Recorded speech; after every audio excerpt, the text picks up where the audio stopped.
नमस्कार बच्चों, आपका फिर से स्वागत है हमारे इस स्टडी चैनल में। मैं हूं आपका अमित सर और आपको मैं बताऊंगा आज क्वेरी और रिपोर्ट के बारे में। ये है चैप्टर 4 क्लास 8 के बच्चों के लिए। तो आज हम बात करेंगे क्वेरी और रिपोर्ट के बारे में। तो क्वेरी और रिपोर्ट के बारे में बात करने से पहले हम जानेंगे कि इसके पहले हम लोगों ने MS एक्सेस में क्या क्या चीज़ों के बारे में स्टडी कर लिया है। तो चलिए हम बताते हैं कि हम लोगों ने सबसे पहले टेबल के बारे में जाना था MS एक्सेस में। तो टेबल में हम लोगों ने क्या किया था कि डेटा बहुत सारा हमने लिया था और उसके बाद से उसमें रिलेशनशिप क्रिएट किया था। तो ये तो था हमारा टेबल और उससे रिलेटेड डेटा और उसमें रिलेशनशिप। तो ये हम लोग पहले से जान चुके हैं। अब हम क्या करेंगे, उस डेटा को भी हम फिल्टर करेंगे।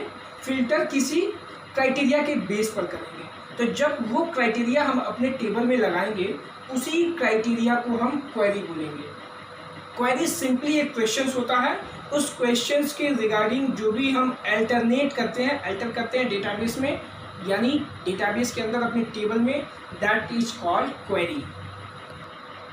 Okay, once you create the query, your system will be answering your questions. और जो भी आप क्वेरी बनाएंगे उसका स्टेप बाय स्टेप में आंसर्स मिलता है आपके डेटाबेस के थ्रू, यानी टेबल में जो भी एंट्री होती है वो फिल्टर हो जाती है क्वेरी के बेस पे।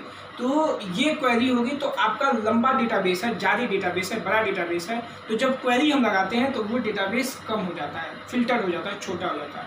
इसके पहले आप लोगों ने शॉर्टिंग और फिल्टरिंग पढ़ाई है। शॉर्टिंग में हमारा डेटाबेस का टेबल का जो भी रिकॉर्ड है वो कम नहीं होता है, वो एज इट इज होता है, उसका ऑर्डर चेंज होता है। वो असेंडिंग ऑर्डर या डिसेंडिंग ऑर्डर में हो सकता है, वो भी किसी फील्ड के अकॉर्डिंग।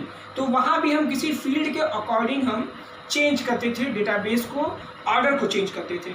अब यहाँ हम क्या करेंगे, उस डेटाबेस के ऑर्डर को चेंज नहीं करेंगे, उसको हम फिल्टर करेंगे किसी न किसी क्राइटेरिया पे। तो फिल्टर करने के लिए हमें जिस टूल्स का यूज करना पड़ता है, that is called query. Okay, तो अब हम आते हैं कैसे हम अपने क्वेरी को डिजाइन करते हैं या रन कराते हैं। MS एक्सेस 2010 की अगर हम बात करें, जो हमारे सिलेबस में दिया हुआ है, तो MS एक्सेस 2010 में क्वेरी को डिजाइन करें सबसे पहले क्रिएट टैब में जाते हैं। आपको पता होगा, होम फिर क्रिएट। तो क्रिएट टैब में आपके पास क्वेरी डिजाइन का ऑप्शन होगा। क्वेरी डिजाइन का ऑप्शन करते समय हमें टेबल के सिलेक्शन के लिए पूछता है, या अगर हमने ऑलरेडी टेबल ओपन कर रखा है तो सीधे हमारा टेबल उसी टेबल को एक्सेस करेगा क्वेरी के लिए, और फिर हम उसमें फील्ड का सिलेक्शन करेंगे, कितने फील्ड्स को लेकर हम अपने क्वेरी को डिजाइन कर रहे हैं। तो मतलब हमारे क्वेरी भी एक हो सकते हैं या एक से अधिक हो सकते हैं। That depends on number of fields. जितने हमारे पास फील्ड्स हैं उस फील्ड से हम क्वेरी को डिजाइन करेंगे।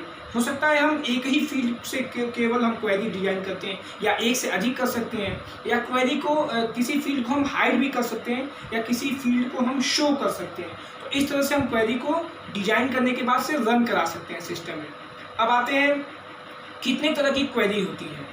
तो बेसिकली 3 तरह की क्वेरी होती है। तो सबसे पहले आता है सिंपल क्वेरी, फिर अनमैच्ड क्वेरी। तो सबसे पहले सिंपल क्वेरी के बारे में हम बताते हैं आपको कि सिंपल क्वेरी वो होता है जिसमें हम एक सिंपली क्वेश्चन पूछते हैं किसी एक फील्ड से, और वो फील्ड उसी डेटाबेस में होना चाहिए। लेकिन जब भी हम अनमैच्ड क्वेरी में आते हैं, तो अनमैच्ड क्वेरी में हम देखते हैं कि हमारा जो टेबल है, अगर हमारे पास एक ऐसा क्राइटेरिया है जो पहले टेबल में तो फिट बैठा है, लेकिन दूसरे टेबल में वो क्राइटेरिया का फील्ड मिसिंग है, यानी मिलता ही नहीं है, तो ऐसे क्वेरी को हम अनमैच्ड क्वेरी बोलते हैं। And the third query is duplicate query. Duplicate query नाम से ही आपको पता होगा, अगर हमारे पास सिमिलर रिकॉर्ड एक से अधिक टेबल, एक ही टेबल में एक से अधिक रिकॉर्ड है, मतलब कई रिकॉर्ड है, तो जब भी हम फिल्टर करते हैं तो सारे रिकॉर्ड हमारे टेबल में, हमारे क्वेरी में आ जाते हैं। मतलब क्वेरी के बाद से जो हम फिल्टर करते हैं वो हमारे रिकॉर्ड में आ जाता है। तो हम देखेंगे कि एक ही फील्ड अगर हमने क्वेरी लगा रखा है तो एक ही टेबल में वो ढेर सारे रिकॉर्ड आ जाते हैं। सबसे पहले समझाने के लिए हम आपको एक एग्जांपल देते हैं तीनों क्वेरी के बारे में। अगर हमारे पास टेबल है स्टूडेंट्स डेटा, उसमें आपके पास स्टूडेंट आईडी है, स्टूडेंट नेम है, स्टूडेंट फीस है, स्टूडेंट एड्रेस है, ये 5 फील्ड्स है आपके पास, और हम क्वेरी लगा रहे हैं कि स्टूडेंट्स फीस, जिनकी फीस 10,000 से कम जमा है, उनका नाम डिस्प्ले हो जाए। ओके, तो इसमें कोई ऐसा बच्चा है जिसके एक से अधिक रिकॉर्ड है, 2 बार रिकॉर्ड है, और उसकी फीस जाहिर सी बात है जहाँ एक बार कम होगी तो दूसरी जगह भी कम होगी, तो तो उसका रिकॉर्ड दोनों जगह शो होगा, that is duplicate query. Simple query में क्या होगा, सिंपली हमने क्वेश्चन लगाया कि हमारे रिकॉर्ड से उसका नाम, उन बच्चों का नाम आ जाए जो 8th में रहते हैं और उनका सेक्शन सी है। हमारे पास तो क्लास 1 से लेकर 12 तक के सारे बच्चों का डेटाबेस ही होगा, कंप्लीट डेटाबेस। उस डेटाबेस में हमको केवल उनका रिकॉर्ड चाहिए जो 8th ई में रहते हैं, 8th ई में पढ़ते हैं। और 8th ई का रिकॉर्ड ढूंढने के लिए हमें कम से कम 2 क्वेरी लगानी, 2 फील्ड में क्वेरी लगानी होगी। पहली क्लास में लगानी होगी, क्लास इक्वल टू क्लास 8, और दूसरा सेक्शन इक्वल टू ई। तो सेक्शन और क्लास दोनों को फिल्टर करेगा तो रिकॉर्ड हमारा उन 40-45 बच्चों का केवल आएगा, उन 2200 बच्चों की तुलना में, जिससे हमें सुविधा होती है फिल्टर रिकॉर्ड को देखने में, उनको समझने में, फिर उन पर एनालिसिस करने में। तो ये होता है डुप्लीकेट क्वेरी। सिंपल क्वेरी में आपको बताया केवल सिंपली अगर हमें डेटा फाइंड करना है। दूसरा अनमैच्ड क्वेरी। अनमैच्ड क्वेरी का एग्जांपल हम समझते हैं जब भी हम कोई क्वेरी चलाते हैं। अभी जैसा मैंने आपको बताया, पहले टेबल में वो रिकॉर्ड है, दूसरे टेबल में वो रिकॉर्ड नहीं है।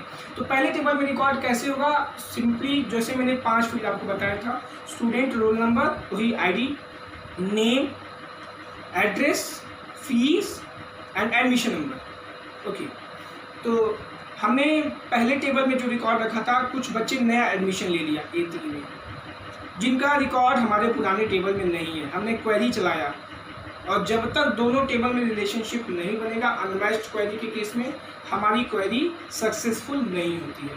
तो ये तो था तीनों टाइप्स का क्वेरी। ये थियोरेटिकल पार्ट में ये क्वेरी हम आगे आपको बताते हैं। तो अब आते हैं क्राइटेरिया के बारे में। जो भी हमारा क्वेरी का क्राइटेरिया है वो किस पर डिजाइन होता है, मतलब उसका भी कोई क्राइटेरिया होना चाहिए। तो 4 तरह के बेसिकली क्राइटेरिया डिजाइन होते हैं। सबसे पहले टेक्स्ट वैल्यू होती है। टेक्स्ट वैल्यू का मतलब कोई नाम अगर आ जाता है, कोई स्ट्रिंग है नाम का, अमित, AMIT, तो अमित नाम से जितने लोग हैं अगर उनका हम सर्च करते हैं तो जाहिर सी बात है हम टेक्स्ट डेटा ही लेंगे। तो यहाँ पे पहला क्राइटेरिया हमारा जो है वो टेक्स्ट डेटा का है। दूसरा आते हैं वाइल्ड कार्ड कैरेक्टर। जैसे मैं चाहता हूँ जिनका नाम A से शुरू है, तो A से अमित भी होगा, A से अमन भी हो सकता है, A से अभिषेक भी हो सकता है, A से आकाश भी हो सकता है। तो हमें ऐसे डेटा को फाइंड आउट करने के लिए स्टार का यूज करना होता है, स्टार जिसको एस्टेरिक कीवर्ड भी बोलते हैं। तो यहाँ पे हम वाइल्ड कार्ड कैरेक्टर यूज करते हैं, स्टार को हम वाइल्ड कार्ड कैरेक्टर भी बोलते हैं। और ऐसे क्वेरी को ढूंढने के लिए हम स्टार यूज करते हैं, मतलब वाइल्ड कार्ड कैरेक्टर यूज करते हैं। और इस तरह से हम अपनी क्वेरी को डिजाइन कर सकते हैं। तीसरा है कंपाउंड क्राइटेरिया। कंपाउंड क्राइटेरिया मतलब आप दोनों यूज कर सकते हैं, टेक्स्ट भी यूज कर सकते हैं, एस्टेरिक कीवर्ड भी यूज कर सकते हैं। मतलब नाम अमित हो और उसके साथ ही साथ A से भी नाम आने वाले, या B से या C से, मतलब जिस कैरेक्टर से आप 2 अगर नाम वाले को आप फिल्टर करना चाह रहे हैं, मतलब अपने रिकॉर्ड को देखना चाहते हो, उसमें आप कंपाउंड क्राइटेरिया में दोनों यूज कर सकते हैं। वाइल्ड कार्ड भी हो सकता है, टेक्स्ट भी हो सकता है। और चौथा जो हम बात करते हैं वो ऑपरेटर है। ऑपरेटर है मतलब कोई भी न्यूमेरिक डेटा हम यूज करते हैं। जैसा मैंने आपको बताया था, न्यूमेरिक डेटा में क्या होता है कि कोई भी वैल्यू ग्रेटर देन हो सकती है, कोई भी वैल्यू लेस देन हो सकती है, इक्वल टू हो सकती है, नॉट इक्वल टू हो सकती है। तो इस तरह के क्राइटेरिया को अगर हम फॉलो करते हैं तो ये हमारा कंपैरिजन ऑपरेटर है। अब हमारा अगला टॉपिक है शॉर्टिंग। मतलब हमारी जो क्वेरी मिल गई, मतलब 2200, अगर जैसे मैंने आपको डेटाबेस बताया था, टेबल बताया था, रिकॉर्ड बताया था, उसका एग्जांपल मैंने जो बताया था शुरू में, अगर आपके पास स्कूल में 2200 बच्चों की लिस्ट है, उसमें हमने 8th ई को फिल्टर कर लिया किसी क्वेरी के बेस पे। तो क्वेरी के बेस पे फिल्टर करने के बाद अगर हमें उन्हें ऑर्डर देना है, ऑर्डर देने का मतलब शॉर्ट करना है, तो हमें शॉर्टिंग करनी होगी। इसके लिए क्या होता है, शॉर्ट की एक फंक्शन होता है MS Access 2010 में। जब हम लैब अगली क्लास में बताएंगे आपको, लैब सेशन पूरा जब बताएंगे तो फिर हम उसमें हम बताएंगे कि कैसे शॉर्ट की का यूज करते हैं। तो इसमें बेसिकली 2 तरह के शॉर्ट की होते हैं, मेजर की और माइनर की। इसमें एक नॉन प्राइमरी की होता है और दूसरा सेकेंडरी की होता है, जिसके थ्रू हम शॉर्टिंग करते हैं। शॉर्टिंग का प्रोसेस वही है जो मैंने आपको बताया था, असेंडिंग ऑर्डर या डिसेंडिंग ऑर्डर। ओके, तो शॉर्टिंग में हम बेसिकली 2 काम करते हैं। पहला काम है किसी भी कॉलम को डिलीट करना। अगर हमें रिकॉर्ड, उस फील्ड के रिकॉर्ड को कोई मतलब नहीं है तो हम उस कॉलम को डिलीट कर सकते हैं। जैसे अगर हमारे पास 8th ई के सारे रिकॉर्ड है और 8th ई का एक अलग से कॉलम है, तो हमें पता है A3 का रिकॉर्ड है, उसे हम एक हेडिंग दे सकते हैं A3 और उस कॉलम को डिलीट कर सकते हैं। तो ये भी एक शॉर्टिंग के लिए एक बेस्ट वे है, एक टेक्निक है।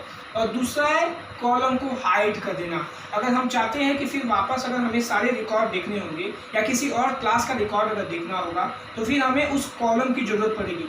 ऐसे में हम क्या करेंगे, उस कॉलम को हम हाइड कर देंगे। तो ये था हमारा टोटल क्वेरी पर वीडियो।